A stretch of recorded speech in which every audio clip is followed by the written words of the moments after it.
बिहार विधानसभा में प्रथम चरण का चुनाव संपन्न हो चुका है, लेकिन एनडीए और महागठबंधन के तमाम शीर्ष नेताओं का बिहार में ताबड़तोड़ लगातार दौरा जारी है। राहुल गांधी ने भी मोर्चा संभाल लिया है और महागठबंधन के उम्मीदवारों को जिताने के लिए ताबड़तोड़ न केवल रैलियां कर रहे हैं, बल्कि आम लोगों से संपर्क के हर मौके पर अपनी उपस्थिति दर्ज करा रहे हैं। इन तमाम जो है प्रक्रियाओं में देखने को मिल रहा है कि राहुल गांधी की बिहार में उपस्थिति मात्र से महागठबंधन के वोट बैंक में और ओवरऑल टर्नआउट में इजाफा हुआ है। इन तमाम मुद्दों पर विशेष जानकारी के लिए मैं अपने साथी प्रदर्शन को बुला रहा हूं। वो पूरी तरीके से आपको बताएंगे कि आखिर राहुल गांधी का इफेक्ट बिहार में इस बार कैसा दिख रहा है।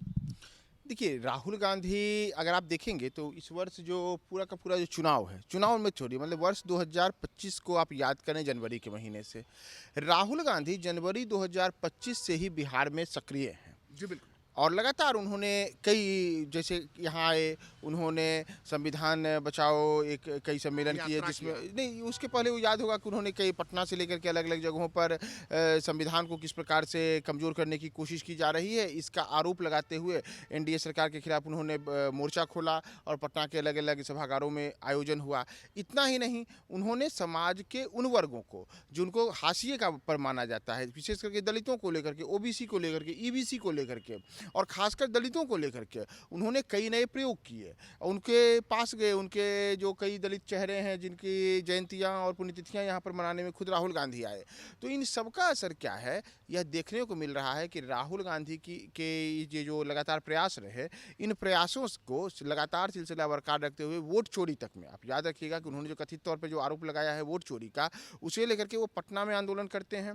लंबे अरसे के बाद कोई नेता राष्ट्रीय स्तर का कांग्रेस का, एक तरीके से आप कहें कि जो अध्यक्षीय जिसके पास पावर रहा हो, और मौजूदा दौर में भी जो उनकी माता जी हैं और साथ ही साथ मल्लिकार्जुन खड़गे हैं, उनके बाद अगर कोई तीसरे नंबर का नेता है कांग्रेस में तो वह राहुल गांधी हैं।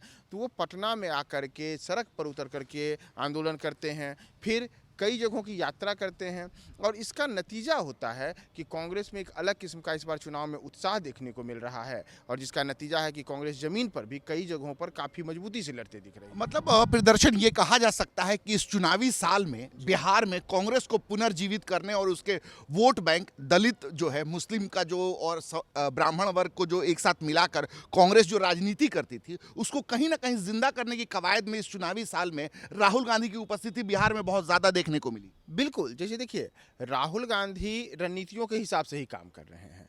आप इस चीज़ को गौर करें कि बिहार में जो परंपरागत चुनाव वोट बैंक है, तो तमाम राजनीतिक दलों का एक परंपरागत वोट बैंक है। जैसे जैसे ही हम बात करते हैं राष्ट्रीय जनता दल की, तो एक पहला सीधा दिमाग में आता है एमवाई समीकरण। लालू जी खुद कई मौक़ों पर कह चुके हैं कि मुस्लिम यादव समीकरण के सहारे हम चुनाव लड़ते हैं। आप मुकेश सहनी के पास जाएंगे तो वह खुद को सन ऑफ मल्लाह कहते हैं। चिराग पासवान के पास जाएंगे तो उनके पिता रामविलास पासवान भी कहते थे कि हम उन घरों में दिया चिराग जलाने निकले हैं जहाँ सदियों से अंधेरा है। जीतन राम मांझी के पास जाएंगे तो वह मुसहर बिरादरी का प्रतिनिधित्व करते हुए चेहरा नजर आते हैं। उपेंद्र कुशवाहा, यानी कि शायद सवर्णों को छोड़ दीजिए तो अदर बैकवर्ड कास्ट और जो ईबीसी है और दलित है, उनमें लगभग जो अधिकांश जातियां हैं, उनके किसी न किसी व्यक्ति को नेता बनने को, और समाज ने उन्हें नेता के रूप में स्वीकारा है। तो ऐसे में कांग्रेस के पास बचता क्या है? कांग्रेस के पास बचता है कि वह भी इन्हीं रणनीति पे चले। तो रणनीति चूंकि अब लालू यादव के, अब यादव वोट बैंक तो छीन नहीं लीजिएगा आप। जो एक तरीके से माना जाता है कि हालिया समय में सवर्णों का जो एक गठजोड़ रहा है एनडीए के साथ में, उन्हें छीन नहीं लीजिएगा।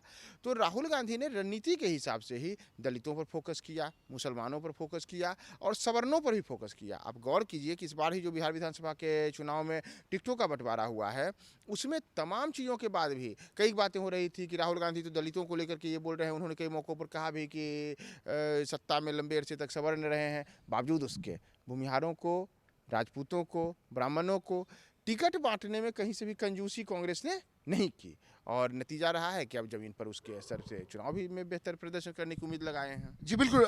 इससे जो है आप एक बात बताएंगे, तमाम प्रयास जो है राहुल कर रहे हैं आम लोगों से कनेक्ट करने के, तमाम जो है कवायदों के तहत हमने देखा कि उन्होंने कैसे जो है मुकेश सन ऑफ मल्लाह जो है मुकेश सहनी के साथ तालाब में उतरे, मछली पकड़ी। तो कहीं ना कहीं जो है खुद को आम आदमी से कनेक्ट करने की जो कवायद राहुल गांधी कर रहे हैं उसका फलाफल भी दिख रहा है। देखिए, फलाफल दिख रहा है यह तो अभी मैं भविष्यवक्ता नहीं हूँ, लेकिन हाँ यह जरूर है कि चीज़ों को समझने की कोशिश की जा सकती है। 14 तारीख को के नतीजे आएंगे, उसके पहले यह जरूर है कि कई सीटों पर, जिन सीटों को लेकर के, जो पिछली बार क्या हुआ था कि कांग्रेस ने 70 विधानसभा की सीटों पर चुनाव लड़ा था और कई सीटें ऐसी कांग्रेस को दे दी गई थी, ऐसा कांग्रेस के नेताओं का ही दावा था कि जिन सीटों पर पहले से ही माना जा रहा था कि यहाँ पर कांग्रेस का कोई जमीनी वजूद नहीं है। इस बार आप गौर करेंगे तो चाहे वह बगहा बेतिया हो, चाहे वह किशनगंज कटिहार हो, चाहे वह बांका हो, चाहे वह भागलपुर हो, या कोई भी इलाका हो, सासाराम का क्षेत्र हो, औरंगाबाद हो, गया हो, या फिर बरबीघा जैसी सीट हो, तमाम जगहों पर कांग्रेस ने एक एक सीट लेने के लिए राष्ट्रीय जनता दल से एक लंबा माथापच्ची किया। कई जगहों पर कह सकते हैं कि रूठने मनाने का सिलसिला लंबे अरसे तक चलते रहा। जीत हार तो क्या होगा वो तो कई सारे समीकरणों पर अलग अलग सीटों का ही अलग अलग समीकरण होता है। जैसे उदाहरण के तौर पर जैसे मैंने आपको बरबीघा का जिक्र किया, कल ही हम लोग बरबीघा में थे। बरबीघा में अब देख लीजिए कि वहाँ से कांग्रेस के कैंडिडेट हैं, वहाँ पर जो जदयू के कैंडिडेट हैं, और वहाँ पर जो पूर्व विधायक या कहीं निवर्तमान विधायक जो सुदर्शन हैं वह भी निर्दलीय प्रत्याशी के तौर पर चुनाव में उतरे हुए हैं। मुकाबला त्रिकोणीय है। त्रिकोणीय मुकाबले में अब अगर मान लीजिए कि कांग्रेस प्रत्याशी की वहाँ पर जीत नहीं होती है, लेकिन इसके बाद भी कांग्रेस प्रत्याशी की वहाँ पर जीत नहीं होती है, तो वहाँ समीकरण कुछ ऐसे बन जाते हैं, और अगर वहाँ पर जीत जाते हैं, अगर वहाँ पर जीत जाते हैं तो ये अपने आप में एक बड़ी बात होगी। तो वो तो कई सीटों पर समीकरणों का आधार है, लेकिन कांग्रेस ने अपने आप को पुनर्जीवित करने के लिए जमीनी स्तर से लेकर के, सीटों के बंटवारे से लेकर, जातीय गोलबंदी करने से लेकर के, और कुछ त्याग करने से भी लेकर, जैसे ये तय माना जा रहा था कि अगर तेजस्वी यादव को उप मुख्यमंत्री, मुकेश सहनी को तेजस्वी यादव को मुख्यमंत्री और मुकेश को उप मुख्यमंत्री घोषित कर दिया जाए तो इससे कई वर्गों को जोड़ने में महागठबंधन सफल होगा, और कांग्रेस के पास कोई चारा भी नहीं था तो उस पर रजामंदी हुई, तो त्याग करने की भावना रही। ये सब रणनीति का एक हिस्सा रहा है। अब ये रणनीति क्या फलाफल है या नहीं है, ये तो अंतिम नतीजे आने के समय होंगे, और हम लोग भी जब 11 तारीख को चुनाव का दूसरा चरण खत्म होगा तो उसके बाद तमाम रिपोर्ट्स के बाद आएंगे ही। लेकिन कुल कमोबेश यही है कि राहुल गांधी के आने बिहार में सक्रियता से ये जरूर है कि कांग्रेस एक कई दशकों के बाद ये दिख रही है कि यहाँ पे मजबूती से चुनाव लड़ रही है, और कई सीटों पर कांग्रेस कुछ अलग कर दे तो इसे हम इनकार नहीं कर सकते। तो आपने सुना, हमारे साथी प्रदर्शन बता रहे थे त्याग, समर्पण और मजबूती से ग्राउंड लेवल पर अपनी उपस्थिति दर्ज कराने की कवायद के तहत राहुल गांधी बिहार के चप्पे चप्पे को न केवल छान रहे हैं बल्कि आम आदमी से खुद को कनेक्ट करने की कवायद में लगातार सक्रिय हैं। नतीजा क्या होता है ये तो 14 तारीख को पता चलेगा, लेकिन जंग जारी है। कोशिशें कितनी कामयाब होती हैं ये भविष्य के गर्भ में है। आप देखते रहिए न्यूज़ फॉर नेशन। हम लगातार बिहार चुनाव से जुड़े खबरों से आपको बाखबर करते रहते हैं। धन्यवाद।